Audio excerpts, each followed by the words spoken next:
오늘 이 디도서 2장 말씀은 바른 교훈을 이제 바울은 디도에게 권면하며 디도가 사역하고 있는 그레데 섬 사람 성도들에게 이 바른 교훈을 전달하기를 권하고 있습니다. 오늘 본문을 보시면 이 본문의 바른 교훈이 당시의 시대의 그 상황에 맞게 매우 구체적으로 기술되어 있고 또 매우 실제적으로 기술되어 있는 것을 확인할 수 있습니다. 즉 우리가 하나님의 이 교훈, 하나님의 바른 교훈, 바른 가르침을 받는다라는 것은 먼저 이 디도서를 통해서 살펴볼 수 있는 한 가지 사실은 그것이 그냥 뜬구름 잡는 이야기가 아니라 우리의 상황에 맞게 우리의 실생활에 적용되어질 수 있는 그런 가르침이 되어야 한다라는 것을 확인할 수 있습니다.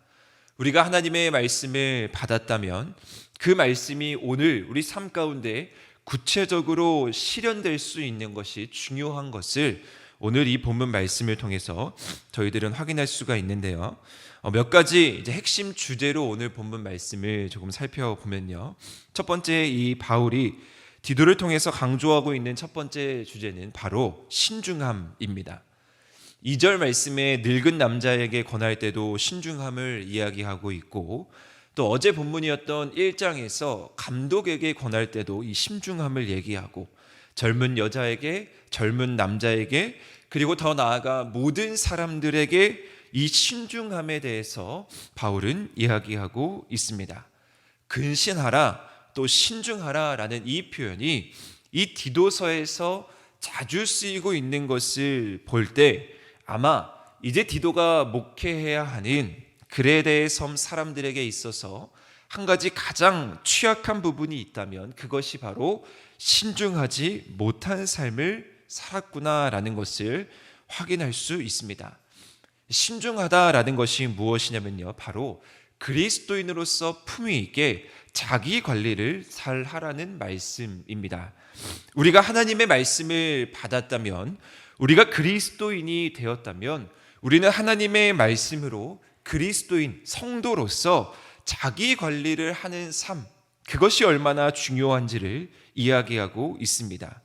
늙은 남자, 늙은 여자, 또 젊은 남자, 젊은 여자, 이렇게 구분지어서 세대를 구분지어서 이야기하는 이유가 무엇일까?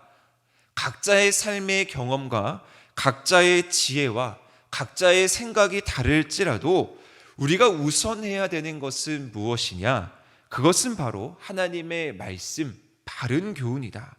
그렇기 때문에 나의 생각과 나의 뜻이 앞서는 것이 아니라 우리가 우리 마음 가운데 자기 관리를 잘하라는 것은 하나님의 말씀이 우선되는 삶을 살아야 하는 것이구나. 그래서 우리의 삶이 믿음과 사랑과 인내함으로 온전하게 되는 것은 우리가 신중하게 우리의 삶을 다스릴 때 그것이 가능할 수 있구나를 오늘 본문 말씀을 통해서 깨달을 수가 있습니다. 우리가 신중하다라는 것, 우리가 그리스도인으로서 이 세상을 살아가는 데 있어서 가장 필요한 덕목 중에 하나입니다. 우리가 말을 하는 데 있어서, 우리가 행동하는 데 있어서, 또한 우리의 삶의 전반적인 모습이 신중하여서 오늘도 우리가 만나는 사람들에게 그리스도인으로서의 아름다운 그 품위를 전할 수 있는 우리 하늘빛교회 성도님들 되시기를 주님의 이름으로 축복합니다. 그리고 또 한 가지, 오늘 본문에서는 모범이 되어야 한다라는 것을 이야기하는데요. 오늘 이 4절 5절 말씀에 젊은 여자들을 교훈하는 이 말씀을 보시면 5절 말씀에 좀 재밌는 표현이 있습니다. 신중하며 순전하며 집안일을 하며 라고 되어 있습니다. 아까 제가 서론에서 말씀드렸듯이 오늘 이 말씀은 상당히 당시 상황을 잘 이해하고 있고 구체적이고 실제적이라고 말씀드렸습니다. 젊은 여성에게 집안일을 해라 라는 것은 물론 우리도 쉽게 그 말씀을 이해할 수 있는데 당시 주된 수입원이 남성이었기 때문에 여성은 가사일에 전담했기 때문에 이러한 권면이 이루어진 것입니다. 물론 이 본문이 오늘날 우리에게 적용되어서 맞벌이를 하지 말고 온전히 집안일을 해야 한다라는 것은 시대에 맞지 않은 적용이 되겠죠. 중요한 것은 이 집안일을 하라라는 것을 통해서 하나님께서 주시고자 하는 메시지가 무엇인가를 봐야 되는데, 이 집안일을 하라라는 것은 가정이 그만큼 중요하다라는 것을 이야기합니다. 왜냐하면요, 이 집안일을 하며 선하며 자기 남편에게 복종하게 하라, 그리고 나서 나오는 말씀이 중요한데, 이는 하나님의 말씀이 비방을 받지 않게 하려 함이라 라고 기록되어 있습니다. 우리가 집안에 최선을 다할 수 있는 것, 우리의 가정이 중요한 것은 하나님의 말씀이 비방받지 않는 것이기 때문입니다. 남편이 자녀를 사랑하고 자녀가 부모를 공경하고 서로 존중하고 가정이 작은 하나님의 나라를 이루는 것, 그것은 바로 하나님의 말씀이 비방받지 않는 가장 중요한 일임을 깨닫게 해주는 말씀입니다. 맞벌이든 전업주부든 그것이 중요한 것이 아니고요, 핵심은 올바른 하나님께서 허락하신 가정의 모습, 정말 우리 가정 안에서 하나님의 나라를 이루어 살아가고 있는가, 우리 가정을 통해서 하나님의 말씀이 비방받지 않고 있는가, 과연 우리는 우리의 가정을 통해서 그리스도인의 그 모범적인 삶을 살아가고 있는가를 점검할 수 있는 부분입니다. 7절 말씀에 젊은 남자를 권면할 때도요, 선한 일에 본을 보여야 된다라고 말을 하면서 우리가 모범이 되는 삶을 살아서 우리를 악하다 하는 사람이 없는 삶을 사십시오라고 권면하고 있습니다. 하나님을 믿는 자로서 우리는 우리의 가정 또 우리의 삶의 영역 안에서 본이 되는 삶을 사는 것, 그것이 중요한 것을 오늘 말씀을 통해 묵상할 수 있습니다. 예수님의 삶을 돌아보면요, 예수님의 삶 그 자체가 본이 되는 삶이었습니다. 복음서를 읽어보시면 예수님께서는 절대로 자신이 행하지 않고서 남들에게 권면하거나 가르치지 않으셨습니다. 자신의 삶을 통해서 자신의 전부를 드리면서 그것을 우리에게 가르쳐 주셨고 제자를 불러주셨고, 그것이 예수 그리스도 하나님을 따르는 본이라고 말씀해 주셨습니다. 우리가 본이 된다라는 것은 예수 그리스도의 발자취를 따르는 삶이고요, 그것이 우리의 삶의 현장에서 나타나는 삶을 살아가는 것입니다. 바울이 디도를 통해서 전하는 메시지가 바로 그러한 메시지라고 여겨집니다. 마지막으로 하나님의 교훈이 빛나게 하라라고 오늘 본문에서 말씀하고 있습니다. 10절 말씀에 보면 종들을 권면하고 있을 때 훔치지 말고 오히려 모든 참된 신실성을 나타나게 하라, 이는 범사에 우리 구주 하나님의 교훈을 빛나게 하려 함이라 라고 기록되어 있습니다. 우리는 하나님의 교훈이 빛나는 삶을 살 수 있어야 합니다.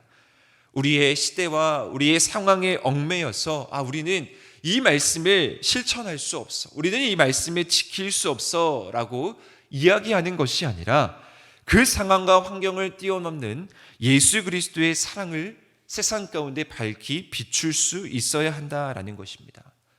율법을 완성시키려고 이 땅 가운데 오신 예수 그리스도, 당시에 많은 사람들이 율법에 얽매여서 율법대로 행하며 그것이 아니면 안 된다라고 외치던 그 많은 사람들에게 예수님은 이 땅 가운데 오셔서 진정한 자유를 선포해 주셨고, 율법을 완성하시면서 하나님의 교훈이 이 땅 가운데 빛날 수 있도록 해 주셨습니다. 우리가 따라야 하는 것은 무엇이냐면요, 하나님의 말씀, 하나님의 교훈이 이 땅 가운데 빛나는 삶을 살아가야 합니다. 우리의 모습을 통해서 하나님의 사랑이 비춰져야 되고요, 우리의 모습을 통해서 하나님의 말씀이 세상 가운데 비춰지는 삶을 살아야 한다라는 것입니다. 그렇다면 바울은 왜 이러한 구체적인 권면을 전할 수 있었을까? 다른 이유가 아니라 11절 말씀에 보면 모든 사람에게 구원을 주시는 하나님의 은혜가 나타났기 때문이라고 설명하고 있습니다. 하나님의 은혜로 바울은 지금까지 그 여정을 오게 되었고요, 하나님의 은혜로 바울은 복음을 위해서 전부를 드리는 삶을 살았던 것입니다. 하나님의 은혜가 우리 가운데 가득하면 우리는 바른 교훈을 받고 그것에 합당한 삶을 살아갈 수밖에 없다라는 것이죠. 하나님의 은혜로 신중할 수밖에 없고요. 하나님의 은혜로 그 말씀대로 모범이 되는 삶을 살 수밖에 없고요. 하나님의 은혜로 하나님의 그 빛이 드러나는 삶을 살아갈 수밖에 없다라는 것입니다. 사랑하는 한우리 성도 여러분, 우리에게 주어진 하나님의 은혜가 빛나는 삶을 살아가시기를 축복합니다. 그냥 머리 가운데에서 머무는 것이 아니라 그 은혜에 걸맞는 삶을 살아가시기를 바랍니다. 그것이 바로 이 세상을 따라가는 삶이 아니라 하나님의 영광을 위해 사는 삶이 되는 것입니다. 바울은 오늘 말씀 2장 말씀을 마무리하면서 14절에 가장 중요한 진리, 우리가 잊지 말아야 하는 진리에 대해서 다시 한번 기록합니다. 그가 예수 그리스도께서 우리를 대신하여 자신을 주심은 모든 불법에서 우리를 속량하시고 우리를 깨끗하게 하사 선한 일을 열심히 하는 자기 백성이 되게 하려 하심이라. 너무나 당연한 말씀이지만 이 사실을 우리는 매일매일 잊지 않고 반복해서 기억해야 합니다. 예수 그리스도의 핏값으로 세워진 이 아름다운 교회가 더 교회되어질 수 있도록 거룩한 성도로서 우리의 삶이 정말 그 거룩함이 훼손되지 않는 삶을 살아갈 수 있도록 예수님께서 십자가에 못 박혀 돌아가셔서 우리의 죄를 대속하셔서 우리에게 선한 일을 열심히 하는 백성이 되게 하신 그 은혜와 그 노력을 우리는 잊지 말아야 한다라는 것입니다. 예수 그리스도의 발자취, 그 바른 교훈의 삶을 부끄럽지 않게 살아가시는 오늘이 되시기를 바라며, 또한 우리가 성도로서 그리스도인으로서 세상 가운데 나아가 많은 이들에게 비방받는 그런 삶을 사는 것이 아니라 많은 이들에게 존경받고 많은 이들에게 칭찬받는 그런 삶을 살아가시는 귀한 복된 하루 되시기를 주님의 이름으로 간절히 축원드립니다.